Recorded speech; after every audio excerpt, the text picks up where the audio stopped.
दे सलामी इस तिरंगे को जिससे तेरी शान है, सर हमेशा ऊंचा रखना जब तक दिल में जान है।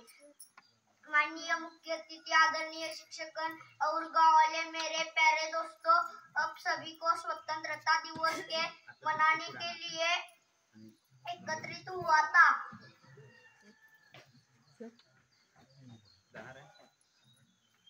माननीय मुख्य अतिथि, आदरणीय शिक्षकगण और गाँव वाले, मेरे प्यारे दोस्तों, अब सभी को स्वतंत्रता दिवस की मनाने के लिए एकत्रित हुआ था। शुभकामनाएं। सभी जानते हैं कि हम सभी यहाँ अपने देश का 78वां स्वतंत्रता दिवस के मनाने के लिए एकत्रित हुआ था। जय हिंद।